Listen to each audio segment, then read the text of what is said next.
Well, it's a travel and adventure show, and through some contacts, they asked me to speak because they're trying to. I know the Cowboy cheerleaders are going to be here, so there's a kind of a cowboy atmosphere, even though there might be some non-cowboy fans out there. And I was in the Navy, and so as an athlete, they knew I traveled quite a bit, which I did. I really had a chance to travel around the world as I was still a midshipman at the Naval Academy when I was I was in the Mediterranean on a guided missile destroyer and traveled all over Europe and had a chance to, through the years travel. So I get a chance to talk about that and also the Dallas Cowboys. Awesome. Is really what they want me to say at the conference. Yeah. Perfect. Well, Cowboys are off to a 6-1 start. Watching this team, do you see any parallels between this team right now and, say, your championship runs, as far as the makeup is concerned? Well, I think their offense is one of the top offenses in the league, and when I look back to the old days, we definitely had a good offense, and but our defense was right up there, pretty competitive also, and I think this team has really got something cooking on both sides of the ball. I think the offense is really helping the defense too, with the running game being what it is. So there are similarities, the Dorsett years or the Dwayne Thomas, Calvin Hill, Walt Garrison years. So I had kind of two different whole teams that went to the Super Bowls, but we had strong running games, and we had also very good defenses. And I think the key this year is what Marinelli, Jason's got him doing some great things on defense and getting guys really hungry out there, playing tough. They make a mistake, but they don't let it bother them, and they make a play after that. So I see a lot of similarities with any winning team. You're going to have a balance on both sides of the ball.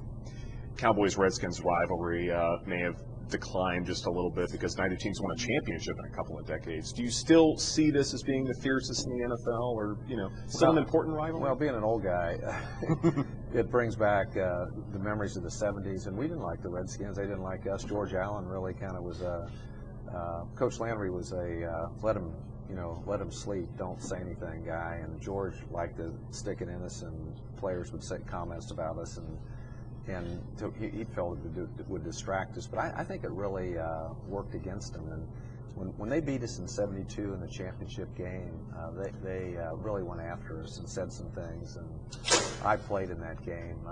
Craig Morton played most of the season because I had separated my shoulder, but I came in the playoffs against the 49ers, and then I started the next week. And Darren Talbert basically said something. We're glad Roger started. That was after after beating us, and we never lost a key game to them after that. If you really look at the rest of the '70s, we lost a couple games, but we beat them in some big games. So we didn't like what they said about us, and it was a really good rivalry though. And at the end of the day, I think we respected each other off the field, but they like to stick it into us, and so it brings back those memories. A lot of people don't remember the '70s. The Cowboys still had that rivalry in the '90s, but not quite what it was in the '70s. And today, it's more, I think, the Cowboys, Eagles, Giants. But to the old fans, former fans, the Redskin game is still a big deal. You mentioned before that you feel like if the Redskins name is derogatory, then they should change the name. Do you find the name derogatory in any way? Well, growing up, it's kind of a, discrimination is it's like a cancer. It can spread, and it's generationally can spread. And my parents wiped it out for me. I mean, my mother went ballistic on if the N-word was ever used by anybody,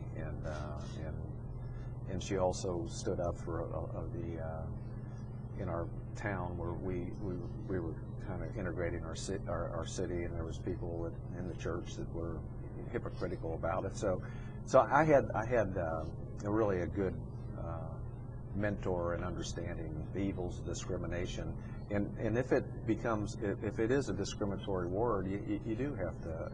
But the Indian Nation has to be able to tell us that. I never looked at it as like the N-word. But if it is like the N-word and there's people that feel that way, then yes, it should be. But again, I never looked at it that way, but if others are looking at it that way, especially the Indian Nation, and the leadership in that nation, they need to get the message across that they look at it as discriminatory, and then I think you do have to get rid of it. Another question I wanted to ask, as far as the state of the league is concerned, involves domestic violence. There have been a lot of high-profile incidents that have come up recently. Do you feel like that the league is doing enough to take care of their own reputation, or do you feel like there's some more things that Roger Goodell needs to be doing? Well, I think they're moving in the direction to do more. I think that they didn't obviously understand it and kind of ignored it like our society has. And I know we have a great mayor here in Dallas. 2 years ago, I was at a domestic violence rally down at the City Hall, and he was really trying to show that our society has got the problem. I think the best part of what's happened with the NFL, it's made us all look at domestic violence as evil as it can be, as far as taking advantage of in a physical way of a woman is a cowardly act, and to be able to continue to stress that. And the NFL, I think, dropped the ball on initially how they handled the Rice situation, but it has opened up a dialogue that probably in the end will be very beneficial both to the NFL and to our society. Last question for you.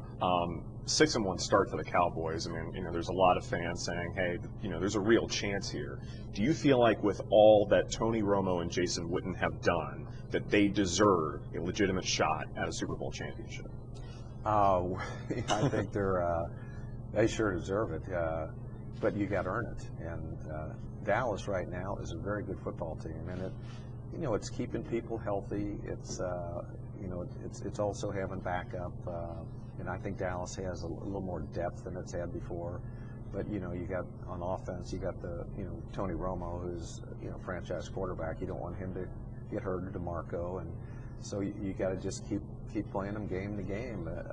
And we're a very good football team. We can beat anybody right now, and I felt that way at the beginning of the year, but I've felt that way for the last 16 years too. So I'm a big Cowboy fan, and it's the only team I ever played with, and I'm very grateful for that period of time. So we can be, knock on wood, or saying wood around here, so 7-1 at the halfway point of this season, which is pretty darn good. But we got to win against that team just mentioned. The team in Washington. The Redskins. Landover, yeah. Maryland.